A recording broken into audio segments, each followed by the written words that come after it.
Hello everyone and welcome back to 5paisa। Exchange traded funds काफी popular option है to invest in the market because of variety of reasons. ये instrument mutual funds की तरह portfolio को diversify भी करता है और एक्सचेंजेस पर लिस्टेड होने की वजह से आप इसे आसानी से बाय और सेल कर सकते हैं। तो इस वीडियो में हम बात करने वाले हैं what are ETFs, advantages of ETFs and lastly 5 अलग अलग ETFs को भी डिस्कस करेंगे। Let's start the video with what are ETFs। तो ETF is a basket of securities और ये बास्केट एक पर्टिकुलर इंडेक्स की कंपोजिशन को रिफ्लेक्ट करता है, जैसे सेंसेक्स या निफ्टी। ETF के प्राइसेस उस बास्केट की स्टॉक्स की नेट एसेट वैल्यू को दिखाते हैं जिसे वो फॉलो करता है। कई तरीकों से देखा जाए तो ये म्यूचुअल फंड से काफी सिमिलर है। बेसिकली एक्सचेंज ट्रेडेड फंड्स ऐसे इंडेक्स फंड्स होते हैं जो स्टॉक मार्केट में लिस्टेड होते हैं और स्टॉक्स की तरह उन्हें ट्रेड किया जाता है। एक्टिव म्यूचुअल फंड्स का मेन गोल होता है एक मार्केट बेंचमार्क को आउटपरफॉर्म करके हायर रिटर्न्स जनरेट करना, जबकि ETFs का एम होता है अपने इंडेक्स को ट्रैक करना और उसके रिटर्न्स को रेप्लिकेट करना। चलिए अब देखते हैं कि ETFs में निवेश करने के क्या फायदे होते हैं। The first one is exposure to multiple stocks and cost effectiveness. ETFs आपको डाइवर्सिफिकेशन तो देते ही हैं क्योंकि आप एक साथ कई सारे स्टॉक्स में इन्वेस्ट करते हैं, साथ में सस्ते भी पड़ते हैं क्योंकि ज्यादातर ETFs एक्टिवली मैनेज नहीं होते हैं एंड पैसिवली मैनेज्ड होने की वजह से ETFs अपने बेंचमार्क इंडेक्स के आसपास के रिटर्न्स देते हैं और एक्सपेंस रेशियो भी लो होता है। The second advantage is intraday trading. ETFs को स्टॉक्स की तरह इंट्राडे ट्रेडिंग के लिए भी यूज किया जा सकता है। ऑल्सो आप ETFs को शॉर्ट टर्म के लिए होल्ड करके इसमें प्रॉफिट्स कमाकर बेच सकते हैं। The third one is liquidity. ETFs usually high liquidity provide करते हैं जिससे इन्वेस्टर्स को आसानी से खरीदने और बेचने में मदद मिलती है। Sector specific exposure.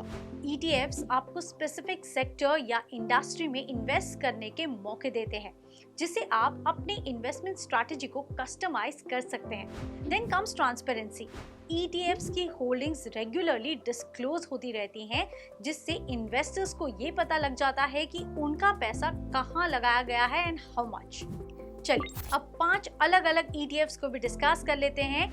ये ETFs डिफरेंट सेक्टर्स जैसे गोल्ड, बैंकिंग, इंडेक्स और इंटरनेशनल इन्वेस्टमेंट्स में काफी अच्छा परफॉर्म कर रहे हैं और आप इन्हें अपने वॉच लिस्ट में रख सकते हैं। सबसे पहले बात करते हैं गोल्ड ETF की। LIC गोल्ड ETF ये 2011 में शुरू हुआ था।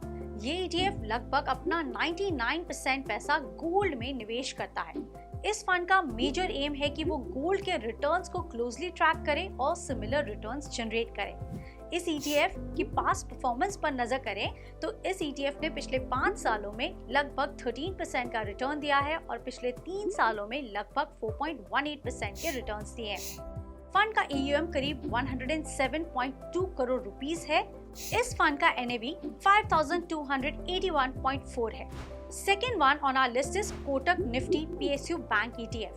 ये 2007 में लॉन्च हुआ था and as the name suggest ये fund Nifty PSU bank index को फॉलो करता है एंड ये निफ्टी PSU बैंक इंडेक्स के सारे स्टॉक्स में इन्वेस्ट करके आपको इंडेक्स के साथ मिलते जुलते रिटर्न्स देता है।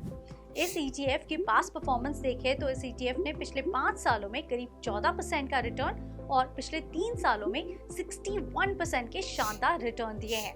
फंड का AUM करीब 962 करोड़ रुपए है। फंड का NAV 523.6 है।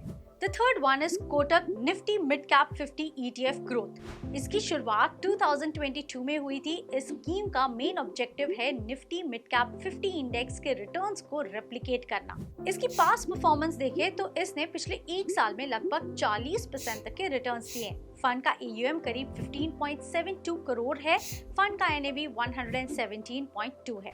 The fourth one in our list today is DSP Nifty 1D Rate Liquid ETF IDCWD।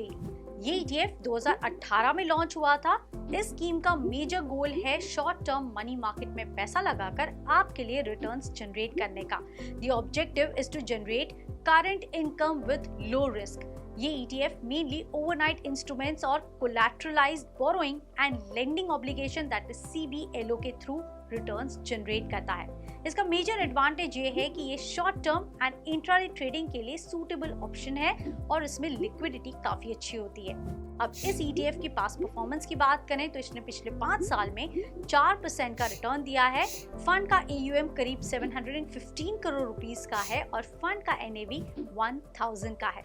The fifth and final one is Mirae asset New York stock exchange FANG ETF growth. ये fund 2021 में launch हुआ था और ये एक global ETF है। इस scheme का एम है रिटर्न्स जनरेट करना जो कि NYSE FANG plus total return index के परफॉर्मेंस के साथ मैच हो। The index includes a select group of highly traded tech giants often referred to as FANG stocks, which stands for Facebook, Amazon, Netflix and Alphabet. Additionally, it also includes other significant technology and internet related companies. तो ये fund basically आपको global tech giants में invest करने का बेहतरीन मौका देता है। अब इस ETF की पास्ट परफॉर्मेंस की बात की जाए तो इसने पिछले 1 साल में करीब 59% तक का रिटर्न दिया है। इस फंड का AUM करीब 1620 करोड़ रुपीस का है और इसका NAV 61 के आसपास है। Now let me tell you कि इन 5 ETFs को हमने रिटर्न्स के आधार पर चूज किया है। ध्यान रखिए कि ये पास्ट परफॉर्मेंस फ्यूचर परफॉर्मेंस की गारंटी नहीं देता है, इसलिए बिना रिसर्च या सलाह के निवेश ना करें।